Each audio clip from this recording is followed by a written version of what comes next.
Hello students, welcome back to my YouTube channel Aryan education foundation, जहां पे provide कराया जाता है कॉमर्स सेक्शन वाले जो हमारे बच्चे हैं उनका मैथ्स की कंप्लीट सीरीज। एंड मैथ्स के बाद हमारा चालू हुआ सीरीज सर कॉस्ट अकाउंटिंग का। कॉस्ट अकाउंटिंग में सर हैशटैग नंबर 6 पे पहुंचे हैं। TY BCom and TY BAF वाले बच्चों का कॉमन सा टॉपिक है। सेम 6 में ये टॉपिक है सर मार्जिनल कॉस्टिंग के नाम से, या फिर बीकॉम वाले को बोला जाता है sir standard of introduction to marginal costing. Clear है। एंड बात करेंगे एमकॉम सेम 1 वाले बच्चों को भी ये टॉपिक है कॉस्ट अकाउंटिंग के नाम से। कॉस्ट अकाउंटिंग तो आपका सब्जेक्ट ही है, मार्जिनल कॉस्टिंग 1 नहीं लिखा बट मार्जिनल कॉस्टिंग के नाम से टॉपिक है सर।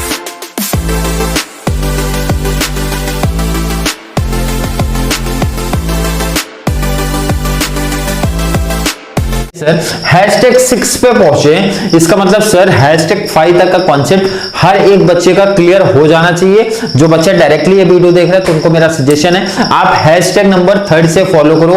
प्रैक्टिकल सम से स्टार्ट करना चालू करो। प्रैक्टिकल सम से स्टार्ट करोगे तो ऑलरेडी काफी कॉन्सेप्ट ऑलरेडी आपके क्लियर हो जाएंगे, क्योंकि 3rd, 4th, 5th 3 practical question हो चुके हैं टाइप 1 के। टाइप 1 का आज और एक क्वेश्चन पिक किया सर हैशटैग नंबर 6, मतलब ये आपका बोलूं तो चौथा लेक्चर है, 4th लेक्चर है किसका सर टाइप 1 का, जिसमें आपको बोला गया भाई इनकम स्टेटमेंट पूरे टॉपिक में चलने वाला है। इनकम स्टेटमेंट याद कर लो, सुन लो, समझ लो। एंड 4 से 5 फॉर्मूले दिए गए थे। बार बार हर एक वीडियो के एंड में बोलता हूं, आप लोग जो बच्चा जिसका एक कॉस्ट अकाउंटिंग या फिर अकाउंटिंग में वीक है ना भाई, तो जो होमवर्क बोला जाता है फॉलो कर लिया करो, बहुत बड़ा एडवांटेज मिलेगा। बात करने वाले सर काफी बच्चे बोर भी हो गए होंगे, जो स्कॉलर होंगे पढ़ने वाले ना, बोलेंगे सर आप सिमिलर टॉपिक ही ले रहे हो, कुछ आगे कॉन्सेप्ट बढ़ाओ। क्योंकि देखो ऑब्जेक्टिव है कि हर एक बच्चा जो सीरीज के साथ जुड़ेगा, वो चाहे उसका मींस कॉस्ट अकाउंटिंग बहुत अच्छा हो या फिर एवरेज हो या फिर पढ़ने में अकाउंटिंग में बहुत वीक हो, तो ऑब्जेक्टिव ये है ना कि हर एक कॉन्सेप्ट जब तक उस बच्चे को नहीं समझ जाएगा, मतलब ये सोच के पढ़ाया जा रहा है कि भाई, क्योंकि एक तो पहला रीजन बता दो कि इतने सारे एग्जांपल्स क्यों आपको दिए जा रहे हैं, क्योंकि आपका बीकॉम एंड बैफ लेवल की बात करूं भाई, दिसंबर का मंथ चल रहा है आपका एग्जाम कब होगा सर, मार्च एंड या फिर अप्रैल में जाएगा। तो कितना इनफ टाइम बचा है कॉस्ट अकाउंटिंग में बहुत अच्छा प्रैक्टिस करने के लिए। बैफ वालों को ऑब्जेक्टिव होना चाहिए सर 45 आउट ऑफ 45 मिलना चाहिए। बीकॉम को ऑब्जेक्टिव होना चाहिए सर 60 आउट ऑफ 60 मिलना चाहिए पेपर पैटर्न में, क्योंकि 60 बीकॉम को आएगा प्रैक्टिकल, 45 हमारे बैफ वाले बच्चों को आएगा, एमकॉम वाले बच्चों का भी 45 का भी आएगा। तो सबका ऑब्जेक्टिव होना चाहिए 45 आउट ऑफ 45। बीकॉम का ऑब्जेक्टिव सर प्रैक्टिकल में फुल मार्क्स लेके आना है बहुत अच्छे तरीके से। नोट्स जैसे बताए गए हैं प्रिपेयर करते रहो, गारंटी दे रहा हूं कि एग्जाम से पहले आपको खुद पता चल जाएगा आपका लेवल क्या है एंड आउट ऑफ आपको प्रैक्टिकल में मिल सकता है या फिर नहीं मिल सकता। कॉस्ट अकाउंटिंग एक स्कोरिंग सब्जेक्ट पहले से बता दे रहा हूं, कोई अगर एवरेज बच्चा है या फिर वीक जो पढ़ने में अकाउंटिंग में है, स्टार्टिंग से सिर्फ नोट्स बना लो और जितना बोला जाता है उतना प्रैक्टिस करके साथ में किया करो, बहुत बड़ा एडवांटेज आपका मिलेगा। आज का टॉपिक क्या है सर, सेम फॉर्मूले आपके ऑलरेडी लिख के रख दिए गए हैं। पीवी रेशियो फाइंड आउट करना है, बीपी सेल्स भी निकालना है सर, सेल्स भी निकालना है, डीपी भी निकालना है, मींस डिजायर्ड प्रॉफिट भी निकालना है। क्वेश्चन ऑलरेडी मैं स्क्रीन पे ऐड कर देता हूं, क्वेश्चन ऑलरेडी मैं स्क्रीन पे ऐड कर रहा हूं आपका। चलिए एक्स लिमिटेड दिखा, x limited furnish the following information. First period लिखा है, सेकंड पीरियड तो आप यहां पे लिख दो भाई, जो बोलते ईयर लिख दो, फर्स्ट पीरियड बोले तो first and second. Clear concept है सर, बिल्कुल। सेल्स एंड प्रॉफिट लिखा है, ये तो हर टॉपिक में ऑलरेडी दे रहा है आपको। सेल्स कितना है, अगर मैं फर्स्ट का पूछूं सर 20 एंड सेकंड का 30, तो आपको देखो फर्स्ट का सेल्स कितना सर 20, सेकंड का 30। क्लियर है, क्लियर सर। प्रॉफिट की बात करूं सर 24, प्रॉफिट आपका कितना है sir 2 lakh and 4 lakh. Format में ये चीज लिख दिया करो भाई, इनकम स्टेटमेंट में ये कॉन्सेप्ट लिखा। पहले पीबी रेशियो आप निकाल लो सर, पीबी रेशियो कैसे मिलेगा, चेंजेस इन प्रॉफिट। मैंने आपसे पूछा प्रॉफिट में कितने का चेंज हुआ भाई, 2 से 4 हो गए सर, आप बोलोगे 2 लाख का हुआ, तो मैंने बोला डायरेक्ट मत लिखो भाई, 4 लाख माइनस 2 लाख अपॉन में चेंजेस इन सेल्स कर दो भाई, सेल में कितने का चेंज हुआ सर, तो 30 माइनस 20 लाख मल्टीप्लाई 100। चलिए 4 में से 2 गया, आप बोलोगे सर 2 कोई इशू नहीं है। अपॉन में 30, 20 कितने का सर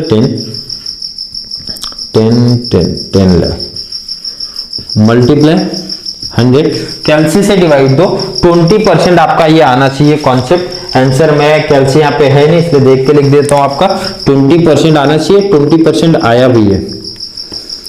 पीवी रेशियो निकल गया सर, बिल्कुल कोई कॉन्सेप्ट कोई दिक्कत कोई प्रॉब्लम नहीं है। यहाँ पे मैंने आपसे पूछा जब आपका पीवी रेशियो निकल जाता है ना तो आप सीधा ये फॉर्मेट पे आ जाओ और कंट्रीब्यूशन के बाजू में ना एक फॉर्मूला लिख दो सर, क्या सेल्स मल्टीप्लाई पीवी रेशियो, ये लिख दिया करो। मतलब सर सिंपल सा 20 लाख मल्टीप्लाई पीवी रेशियो कितना सर 20%, तो 20 लाख का 20% कितना आएगा सर 4 लाख आएगा। क्लियर है। 30 का 20% निकाल लो भाई 3 2 6 लाख आएगा।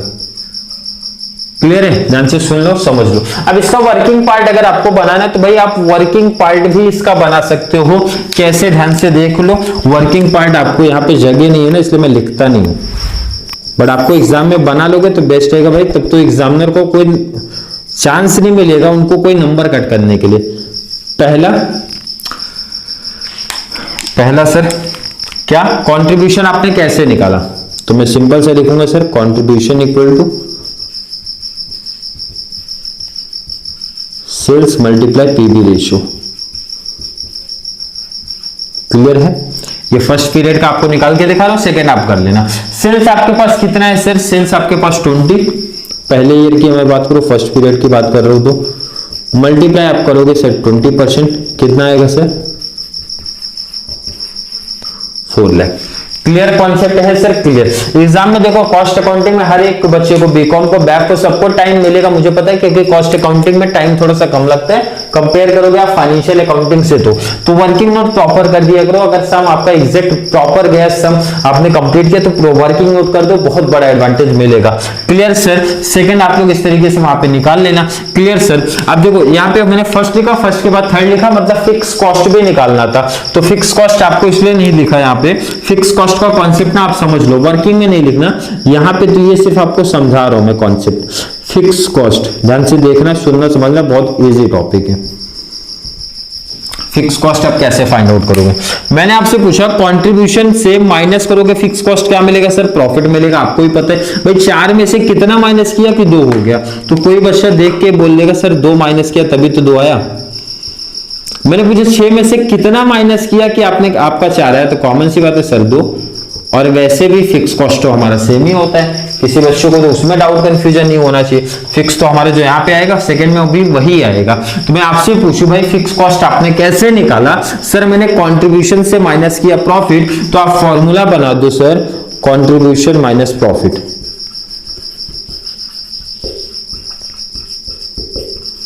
कंट्रीब्यूशन फर्स्ट पीरियड का आपका कितना है सर, दोनों ईयर का निकालने का, दोनों पीरियड का निकालो, माइनस प्रॉफिट कितना सर,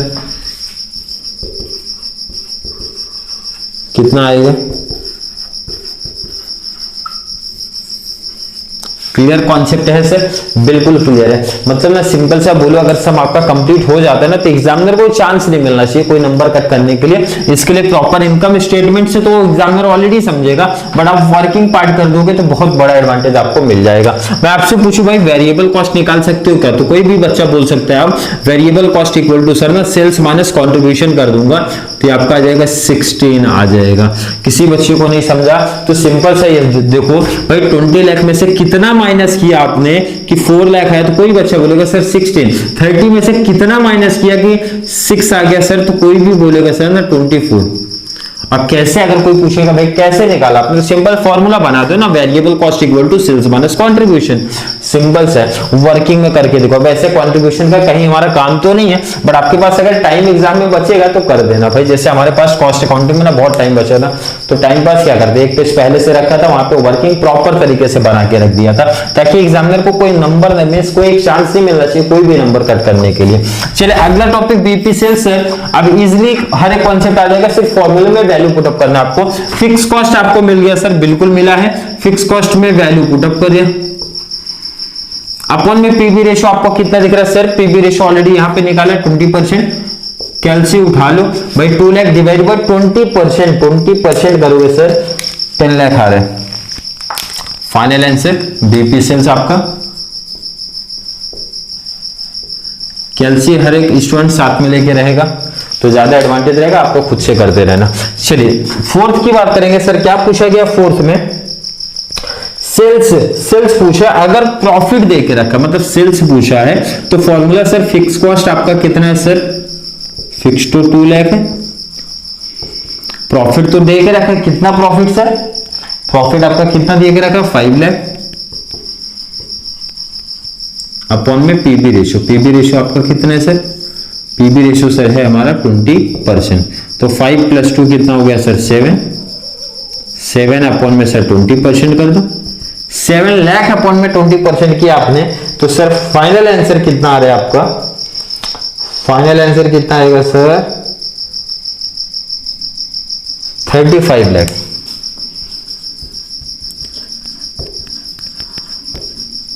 क्लियर है? ये क्वेश्चन जरूर पूछा जाता है 2 इयर्स का अगर आपका टॉपिक आता है तो। सेल्स देके प्रॉफिट पूछेगा, प्रॉफिट देके सेल्स पूछेगा। इस टॉपिक में प्रॉफिट देके सेल्स पूछा, आगे आंसर। अगले टॉपिक में सर ना उन्होंने उल्टा किया है, सेल्स देके प्रॉफिट पूछ रहे। सेल्स कितना दिया आप लोग क्वेश्चन में देख लो, 15 लाख दिया। फॉर्मूला फिर से वही अप्लाई करो, तो देखो यहाँ पे इसकी जगह पे सेल्स आपको देके रखा है, तो मैं यहां लिख देता हूं सेल्स आपका कितना हो जाएगा sir? 15 lakh equal to fix cost हम लोग को पता है सर 2 लाख। डिजायर्ड प्रॉफिट तो निकालना है सर, बिल्कुल है, अपॉन में पीबी रेशियो आपको पता है सर 20%। मैंने बोला यहां पे कुछ नहीं तो कितना हो जाता है आपका 1 हो जाता है। क्रॉस मल्टीप्लाई ले लो भाई, 15 लाख का 20% निकाल दो equal to sir 2 lakh plus DP. 20% किया तो कितना आ जाएगा सर? 3 लाख। 2 लाख प्लस है, यहां पे ट्रांसफर ले लो, माइनस हो जाएगा इक्वल टू डिजायर्ड प्रॉफिट कितना आ गया सर? 1 लाख। तो आपका डीपी कितना आ गया सर? 1 लाख आएगा। मतलब फाइनल आंसर मैच कर लेता हूं, फाइनल आंसर सर ₹1 लाख आ गया। कॉन्सेप्ट क्लियर है? बिल्कुल क्लियर कॉन्सेप्ट है। आपको एग्जाम में इसी तरीके से प्रेजेंटेशन भी देना है। पहले आपका इनकम स्टेटमेंट रहेगा, इनकम स्टेटमेंट के बाद पीबी रेशियो, पीबी रेशियो के बाद आपका अगर फिक्स पूछा तो फिक्स का फॉर्मूला अप्लाई होगा, बीपी सेल्स ये हो जाएगा। लास्ट में टाइम बच रहा है तो मैंने बोला एक पेज खाली रख दिया करो, कंट्रीब्यूशन निकाल के दिखा दिया करो कैसे आपको मिला है, वेरिएबल निकाल के दिखा दिया करो कैसे निकाल। फिक्स अगर पूछा है, अभी इस समय तो ऑलरेडी पूछा था, बट अगर नहीं पूछेगा तो भी आपको वर्किंग यहाँ पे इस तरीके से करके दिखा देना, ये चीज ध्यान रखना। 15 आउट ऑफ 15 आराम से मिल जाएगा, कोई नंबर आपका कैंसिल होने वाला नहीं। इस तरीके से आपने लिखा तो फॉर्मूला ये वाले 2 बार अप्लाई कर देना और नीचे लिखना, ज्यादा बेस्ट रहेगा भाई। 1 से 2 लाइन का गैप रखा करो तो ज्यादा अच्छे से प्रेजेंटेशन भी थोड़ा सा दिखेगा। और आंसर को इसी तरीके से हाईलाइट कर दिया करो, जैसे बॉक्स में मैं आप लोगों को करके दिखा देता हूं। क्लियर है सर? बिल्कुल क्लियर। 15 आउट ऑफ 15 मार्क्स मिल जाएगा इस टाइप के क्वेश्चंस अगर आपके एग्जाम में बनते हैं तो। चलिए, किसी बच्चे को कोई भी डाउट कंफ्यूजन अगर क्रिएट हो रहा है इस टाइप के क्वेश्चंस में ना, अभी भी मैं बोलता हूं कमेंट ऐड कर दिया करो भाई, इससे और वीडियो लेके आइए। अब जो वीडियो हमारी आएगी ना 102 वीडियो और आएगी ना, तो उसमें थोड़ा चेंज होगा। अब सेम टॉपिक नहीं पूछेंगे क्योंकि मुझे पता बच्चे बोर हो गए, इसलिए क्वेश्चंस अब थोड़ा सा चेंज करेंगे। किस टाइप के क्वेश्चंस 2 इयर्स वाले में और पूछे जा सकते हैं, तो अगला जो रहेगा टॉपिक्स मतलब 2 से 3 लेक्चर्स बहुत इंपॉर्टेंट रहेगा। हर एक कॉन्सेप्ट आप लोग देखते रहना। तो चलिए, वीडियो थोड़ी सी हेल्पफुल लग रही है तो वीडियो को लाइक करना, अच्छे अच्छे कमेंट ऐड करते रहा करो, और जितना ज्यादा पॉसिबल हो सके उतना ज्यादा BCom, BF, MCom, otherwise FY, SY वाले बच्चों को अगर कोई फ्रेंड सर्कल में है ना तो उनको भी चैनल का लिंक शेयर करते रहो, ताकि उनको भी इस चैनल के थ्रू बहुत सारा बेनिफिट्स मिलता रहे। तो चलिए, मिलेंगे नेक्स्ट क्लास में, तब तक के लिए थैंक यू सो मच।